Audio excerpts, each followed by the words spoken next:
दोस्तों नमस्कार, आप सभी का स्वागत आपके अपनी YouTube channel RNS education news में। दोस्तों इस वीडियो में बात करने वाले हैं चिकित्सा विभाग भर्ती जो हाई कोर्ट में मैटर था उस पर फैसला आ चुका है। कल ही आ चुका था और आप लोगों को बता दें कि हाई कोर्ट ने अपने फैसले में इस बात को खारिज कर दिया है कि लिखित परीक्षा होगी। ठीक है, यानी कि कोर्ट ने कह दिया कि लिखित परीक्षा ज़रूरी नहीं है।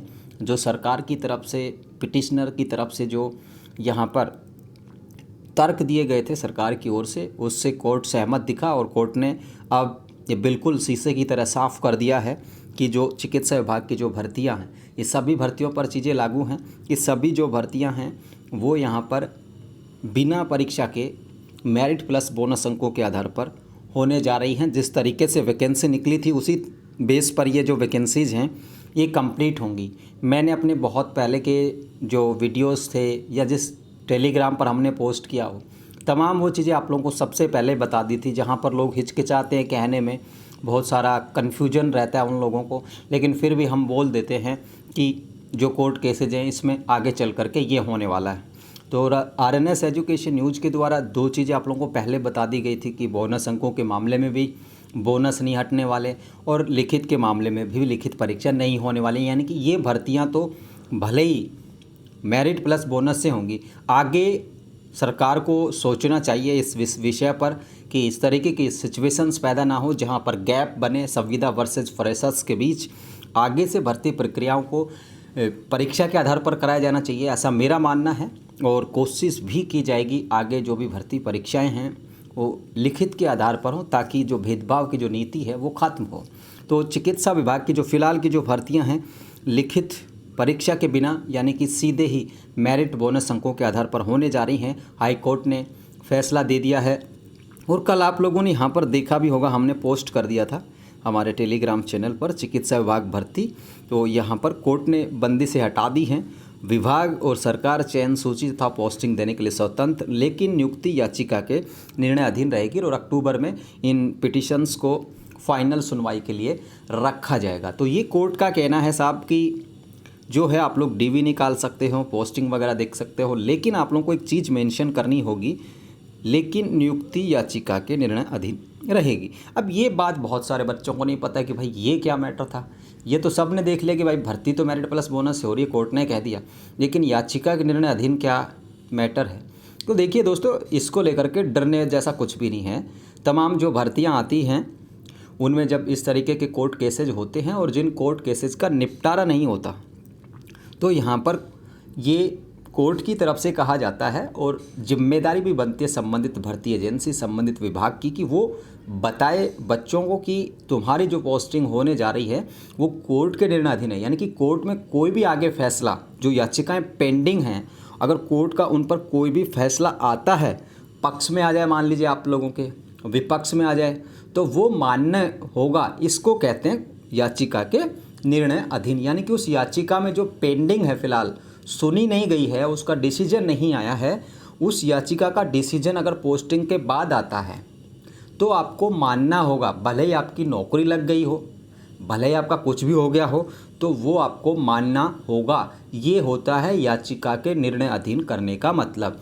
अब इसमें भी एक चीज़ है, जब नौकरी लग जाती तो हटना बहुत मुश्किल होता। अब आप लोगों को ये मन में ये भी डाउट आ जाएगा कि यार इसका मतलब तो ये है कि बाद में मान लो हटा ना दें।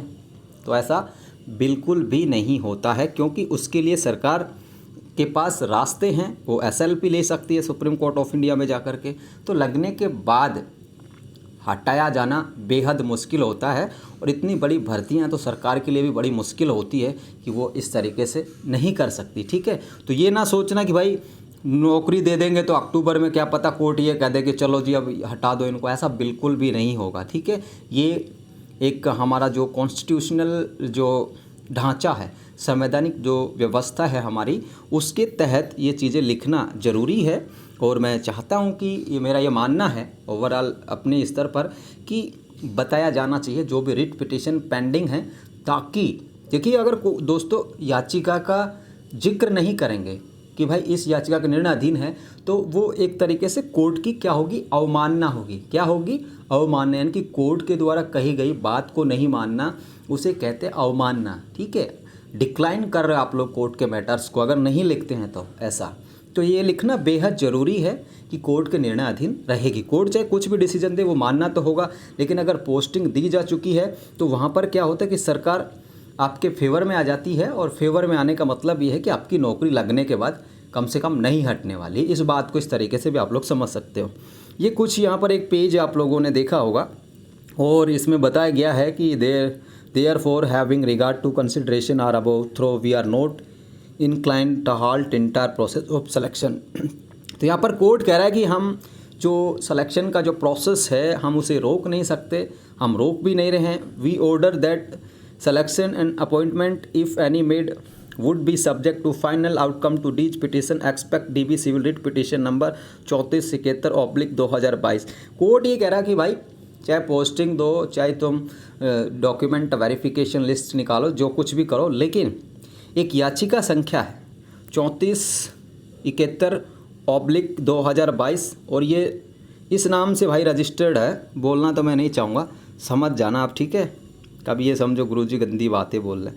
इस नाम से 3471 का मुझे रिकॉर्ड मिला था, मेरे को तो यही मिला, बाकी देखते हैं। इसमें बताया गया है साथियों कि जो याचिका के निर्णय अधीन रहेगी वो नंबर होगा पिटीशन का 3471/2022, ठीक है।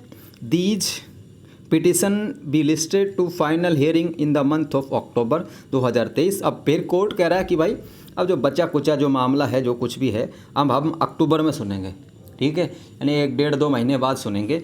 और ये जब अक्टूबर में सुनेंगे तो बता देंगे हम आपको, लेकिन अक्टूबर तक ये दुआ कीजिए कि पोस्टिंग हो जाए, तो फिर याचिकाओं से मतलब भी नहीं रह जाएगा। और कुल मिला के खेल भी यही है कि अक्टूबर तक याचिकाओं से कोई मतलब भी नहीं रह जाएगा। कोर्ट का ओवरऑल तो डिसीजन ये है कि उसने ये नहीं कहा है कि लिखित परीक्षा, उसने बोनस अंकों वाली व्यवस्था को यहाँ पर सही माना है। सरकार की तरफ से बहुत सारे तर्क दिए गए थे कि साहब हम मतलब मेरिट प्लस बोनस से भर्ती करो, तो इसका मतलब ये नहीं कि हम ये कर रहे हैं, हम अनुभव के आधार पर बोनस अंक दे रहे हैं।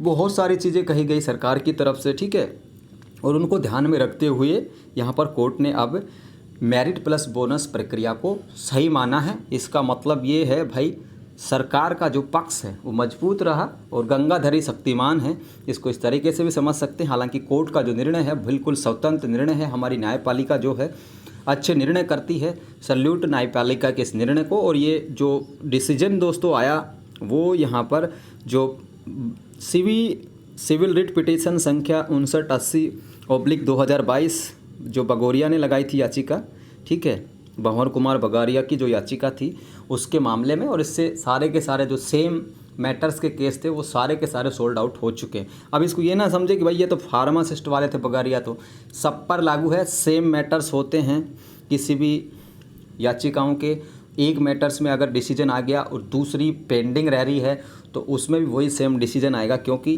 कोर्ट का जो प्रोसीडिंग है, कोर्ट का जो समय है वो वेस्ट ना हो, इसलिए सबका निपटारा हो गया। ओवरऑल बात ये, आप लोगों को कुछ नहीं सोचना, ना अक्टूबर के लिए सोचना है और ना ही भाई ये याचिका के निर्णय अधीन रहने से कोई मतलब है आप लोगों को, ठीक है।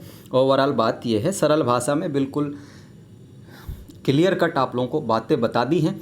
अभी भी भाई चिंता करो तो देखो, करते रहना, हमारा तो क्या, हमारा काम है आप लोगों को बोलना।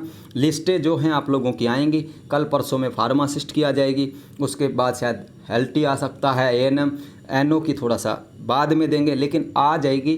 तुम्हारी जो रक्षाबंधन है, बहनों की भाइयों का जो प्यार का त्यौहार है, उस पर मुझे लगता है कि कम से कम 20-30 हज़ार जो परिवार हैं जिनकी जॉब्स लगने वाली हैं उनको खुशियाँ मिल सकती हैं, ऐसा मेरा मानना है। और बहुत जल्द सारी चीज़ें आप लोगों की होने वाली है। डॉक्यूमेंट तैयार रखिए अपने आसपास जो है, और सबको मेरी शुभकामनाएं हैं। और ये कोर्ट का निर्णय इस तरीके से आया है दोस्तों, ठीक है साथियों, तो आप समझ में आ गया होगा। इससे बेहतर शायद मुझे लगता नहीं है कोई यूट्यूब पे समझाता होगा, फिर भी दोस्तों सबके अपने अपने तरीके हैं। तो ये बात थी, और फिलहाल के लिए इस वीडियो में साथियों इतना ही। वीडियो को शेयर कर दीजिए, चैनल को सब्सक्राइब कर लीजिए और टेलीग्राम पर फॉलो कर लीजिए, ठीक है। इंस्टाग्राम पर DM कर सकते हैं अगर आपकी कोई समस्या हो तो, लेकिन इंस्टाग्राम पर DM करने के लिए ये ना पूछे कि लिस्ट कब आएगी, क्योंकि लिस्ट वगैरह का यह जो भी सारी बातें होती हैं मैं यूट्यूब पर बता देता हूँ। वहाँ पर गुड मॉर्निंग गुड इवनिंग भी भाई स्वीकार नहीं है। आपकी कोई समस्या हो, कोई डॉक्यूमेंट आप लोगों का नहीं बन रहा है, उसको लेकर के कोई समस्या हो, आपकी कोई ऐसी समस्या हो जो आपसे हल नहीं हो पा रही हो, जिनका हल शायद हमारे पास मिल सकता है, ऐसे मैसेज ही स्वीकार होंगे भाई। इंस्टा पर काफ़ी सारे लोग उस पर गुड इवनिंग, गुड नाइट इस तरीके की चीज़ें करते हैं, कुछ और कुछ भेजते रहते हैं, तो वो बिल्कुल भी ना भेजें, काम की बातें करें, क्योंकि रिप्लाई कर पाना असंभव सा होता है, फिर भी करते हैं आप लोगों का। धन्यवाद दोस्तों, फिलहाल के लिए इस वीडियो में इतना ही। जय हिंद, जय भारत।